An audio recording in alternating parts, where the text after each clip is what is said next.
Hello नमस्ते सबैजनालाई। आज हामी one of the most simplest and most widely known encryption technique Caesar साइफरको बारेमा पढ्न जाँदैछौँ। सिजर साइफर चाहिँ कुनै पनि टर्मिनल इक्जाम सेमेस्टर इक्जाम्सको लागि मोस्ट इम्पोर्टेन्ट क्वेसन रहेको छ।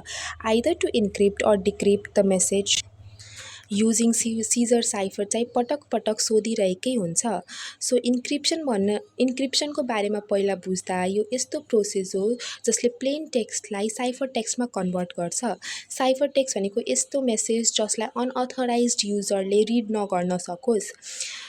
अनि in this technique letters in plain text message is shifted by certain number of positions known as की।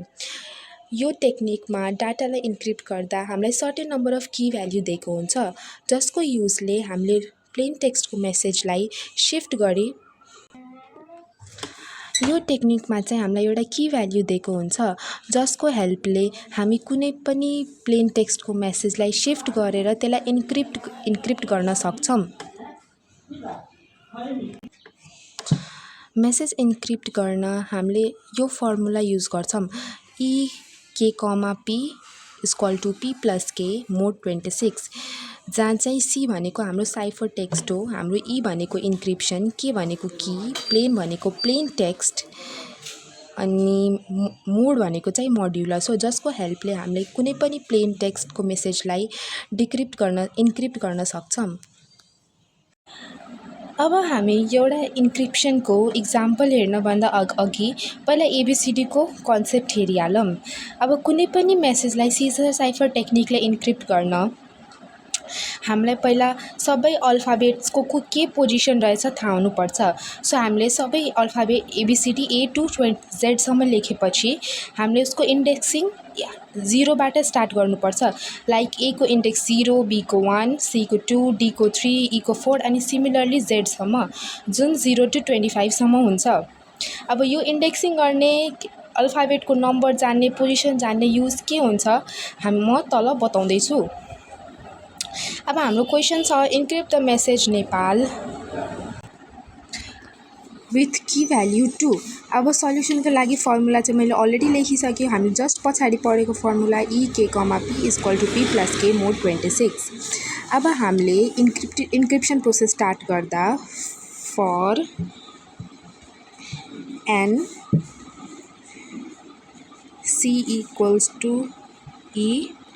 अब म फर्मुला चाहिँ पटक पटक लेख्दिनँ, यही फर्मुलाको आधारमा की भ्याल्यु जुन हाम्रो 2 छ अनि प्लेन टेक्स्ट भनेको हाम्रो एन, नेपालको एन चाहिँ हाम्रो प्लेन टेक्स्ट हो, यसलाई त हामीले साइफरमा कन्भर्ट गर्नु छ।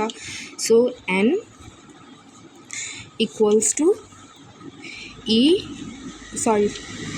इक्वल्स टु पी को सट्टामा प्लेन टेक्स्ट हो। यहाँ अब हामीले एबिसिडीको पोजिसन थाहा लाउने के युज चाहिँ थाहा पाउँछौँ।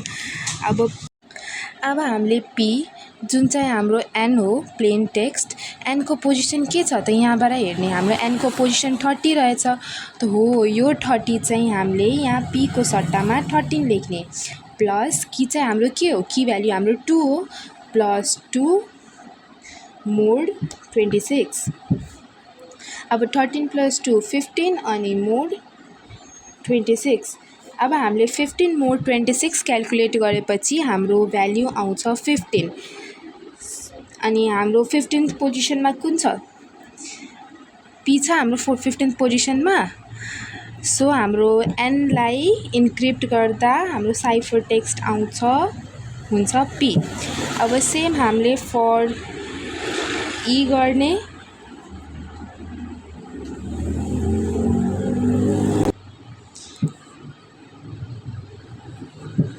की 2 प्लस ई। अब हाम्रो ई को पोजिसन कति हो यहाँबाट हेरौँ त हामी 4 हो हाम्रो ई को पोजिसन। सो 4 प्लस 2 मोड 26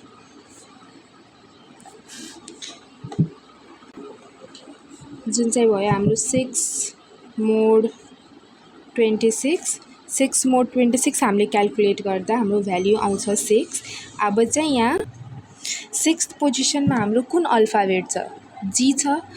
सो हाम्रो यहाँ ई को साइफर भ्याल्यु साइफर अल्फाबेट जी हुन्छ। अब सेम प्रोसेस हामीले फर पी गरौँ। देन पी को लागि पनि सी ई 2 पी। पी को लागि पी को पोजिसन हो हाम्रो 15, यहाँ छ 15।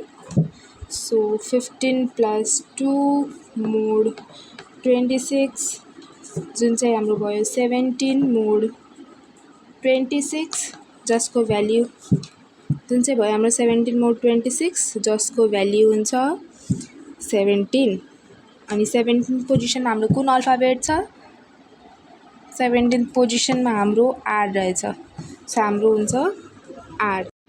सेम वेमा हामीले ए को पनि निकाल्यौँ साइफर भ्याल्यु। अब पोजिसन 2 मा हाम्रो कुन छ? यहाँ सी छ। सो ए को साइफर भ्याल्यु भयो सी। अब हामीले गर्छौँ नेपालको N. So for L C 2 L.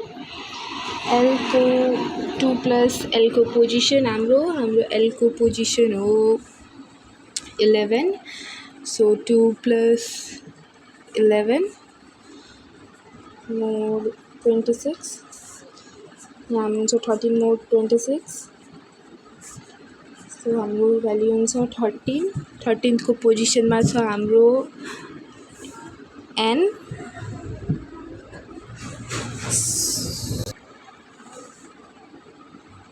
Hence, after encrypting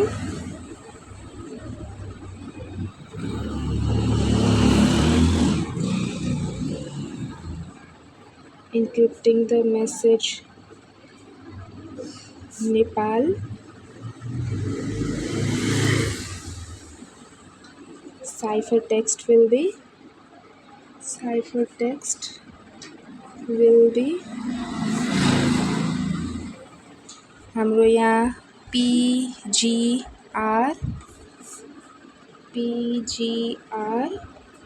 यहाँको हाम्रो CN।